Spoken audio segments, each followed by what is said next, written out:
Hola, este es mi pack de noticias de este martes, que se va a enfocar exclusivamente en el caso de Venezuela y Estados Unidos. Es tanta la cantidad de información que para hacer un pack realmente serio y responsable, al que ustedes pueden luego ampliar en otros medios, tengo que sintetizar en esta oportunidad con lo que está ocurriendo y lo que va a seguir ocurriendo. En primer lugar, Nicolás Maduro y su mujer se declararon no culpables.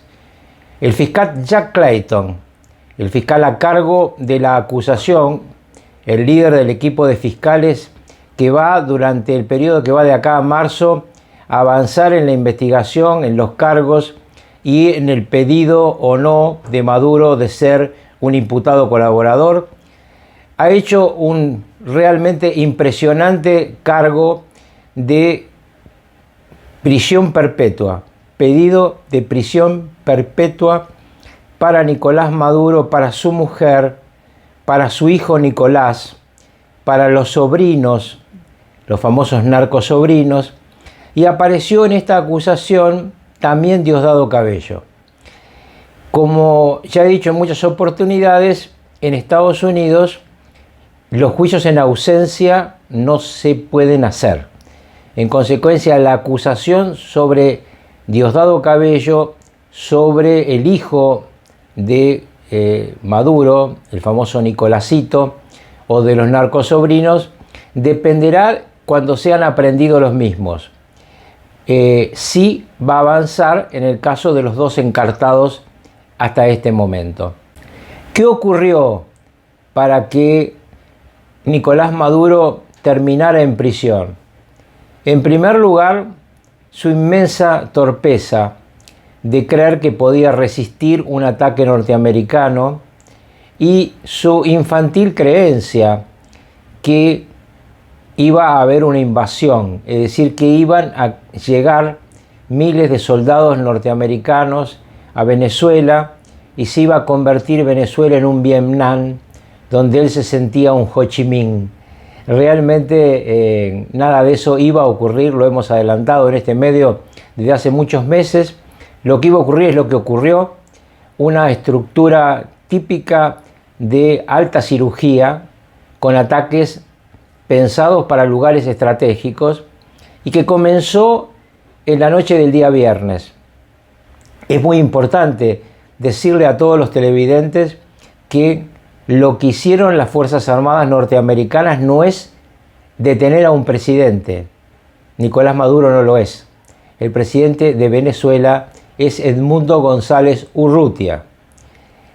Lo que detuvieron es a un señor buscado por un gran jurado de New York que ahora comparece ante el juez Eberstein, que es el mismo juez, tiene 92 años, muy prestigioso. Es el mismo juez que está a cargo del caso de El Pollo Carvajal, otro personaje sobre el que iremos volviendo en el futuro porque en el mes de febrero se va a hacer conocer la sentencia sobre este hombre. ¿Qué pasó en esa madrugada del sábado? Pasó que en la noche anterior el jefe de la CIA, que estaba reunido con el presidente Trump, recibió el informe de uno de sus colaboradores que estaba infiltrado en la guardia personal de Maduro sobre dónde iba a dormir esa noche. Esa casa, al igual que otras dos que usaba el dictador, habían sido ya motivos de una práctica constante de 3 grupos del Delta, de esta organización militar especializada en este tipo de temas. Cada uno de esos grupos se dedicó a una casa distinta. Cuando supieron en la noche del viernes dónde iba a dormir Maduro, entonces había que ver 2 componentes más. ¿Cuál era la situación climatológica? Debía ser un día, una noche, sin viento y de luna llena, y ahora voy a explicar por qué. Esas condiciones se daban, entonces en la madrugada empezó la operación que realizaron 12 aeronaves de la estructura de helicópteros llamada Acosadores, que son realmente muy especializados en vuelos a baja altura para descargar desde ellos, por las sogas que hemos visto en muchas películas, a los del Grupo Delta. Esos 12 helicópteros fueron encubiertos por dos operaciones. Estados Unidos cortó la luz de Caracas y al mismo tiempo empezó a bombardear diversos lugares del país, entre ellos Fuerte Tiuna, donde estaba ubicada la residencia en la que iba a dormir el dictador.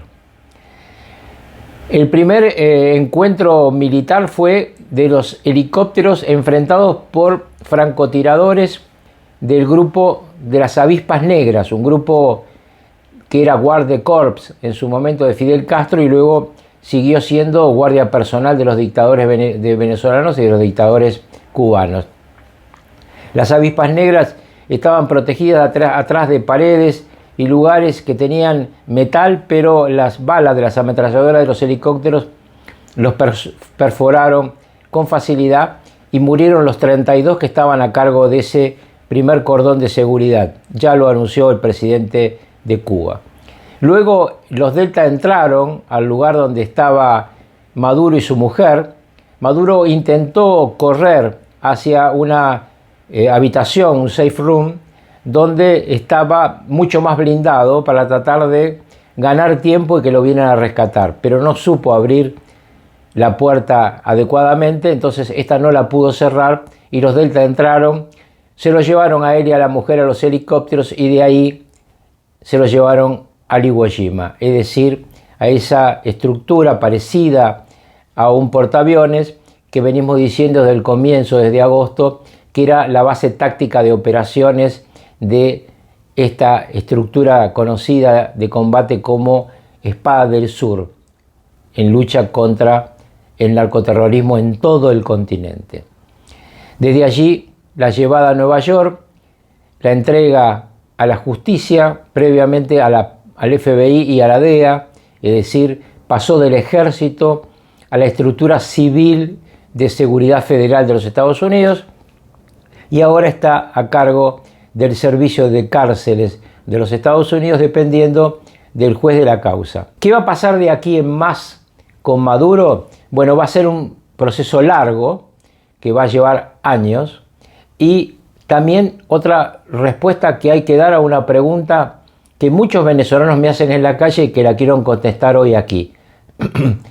¿Por qué está ahí una mujer como Delcy Rodríguez, cómplice de Maduro, y no está ahí Edmundo González Urrutia? Bueno, la estructura de poder militar del narcoterrorismo en Venezuela es de tal magnitud que es imprescindible una transición donde eso sea desmontado por parte de los mismos miembros de esa estructura, a cambio obviamente de la vida y de la libertad. Eso es lo que está cobrando Delcy Rodríguez, su vida y su libertad, a cambio de que le entregue llave en mano Venezuela a los norteamericanos para que estos después convoquen una elección que seguramente sería presidida por Edmundo González Urrutia y donde la principal candidata será la que yo he dado en llamar la Juana de Arco del Caribe, ¿no? Corina Machado, este no es su momento, ella no tiene fierros, ella tiene el calor popular, ganó las elecciones su candidato, porque a ella no la dejaron competir, pero no estaría en condiciones de ninguna manera de garantizar paz y tranquilidad. Hay que ahora producir a todo el sistema de pases y retiro de las Fuerzas Armadas, donde van a estar trabajando los norteamericanos junto con la presidenta a cargo, y vendrá el desmonte de la estructura de seguridad e inteligencia que tiene el otro encartado en esta causa, que es Diosdado Cabello, un individuo muy peligroso, un narcotraficante realmente de absoluta falta de escrúpulos, el dueño del SEBIN, la estructura de inteligencia, el dueño de los paramilitares, el dueño de las cárceles donde se viola niñas, se tortura pibes, se desapareció gente y donde hay miles de personas en condiciones infrahumanas y sin ningún juicio previo. Porque lo importante siempre, para cerrar este informe, es recordar que Maduro y los demás cómplices que están ahora en juicio en New York van a tener lo que nunca le dieron a sus víctimas: un juez imparcial fiscales responsables y el derecho a tener abogados que lo defiendan. Nada menos que los abogados más caros que hay en Nueva York.